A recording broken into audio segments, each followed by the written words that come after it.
Hello সবাইকে, আজকের ভিডিওতে আপনাদের স্বাগতম।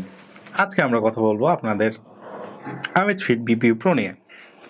আপনাদের Amazfit বিপিইউ প্রো যদি কানেক্ট না হয় সেক্ষেত্রে আপনারা কী করতে পারেন সেটি আজকে আমরা দেখাবো। তো চলুন ভিডিও শুরু করা যাক। আপনারা সকলে জানেন যে আপনাদের স্মার্ট ওয়াচটি মোবাইলে একটি অ্যাপ দ্বারা কানেক্টেড থাকে।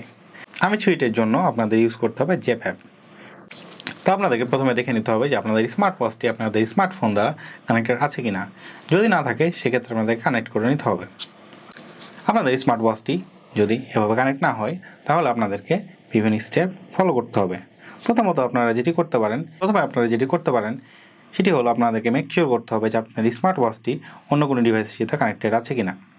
যদি তা থাকে তাহলে অবশ্যই আপনাদেরকে সেটা আনবাইন্ড করে নিতে হবে।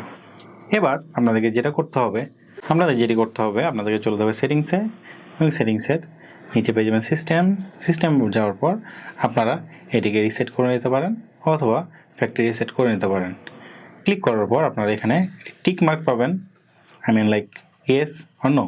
আপনাদেরকে এটি ইয়েস করে দিতে হবে এবং আপনারা দেখতে পাচ্ছেন যে এটি সময় নিচ্ছে এবং কিছুক্ষণ পর দেখতে পারবেন এরকম একটি কিউআর কোড আপনাদের সামনে চলে আসছে। এবার এই কিউআরটি আপনাদের অ্যাপস দিয়ে কানেক্ট করে নিতে হবে। আপনারা এখানে একটি কানেকশনের আইকন পাবেন এবং এখান থেকে আপনাদের অ্যাড ডিভাইস করে নিতে হবে। তাহলে আপনাদের স্মার্ট ওয়াচটি কানেক্টেড হয়ে যাবে। তো বন্ধুরা, আশা করি আপনাদের এই ভিডিওটি কাজে লেগেছে এবং আপনাদের সমস্যার সমাধান করতে সফল হয়েছে। আর যদি তাই হয় তাহলে আমাদের ভিডিওটিতে একটি লাইক দিয়ে দিন এবং আমাদেরকে সাবস্ক্রাইব করে আমাদের পাশে থাকুন এবং আমাদের নতুন নতুন ভিডিওর জন্য নোটিফিকেশন বেলটি অন করে দেন। দেখা হবে অন্য কোনো ভিডিওতে। Till then, by.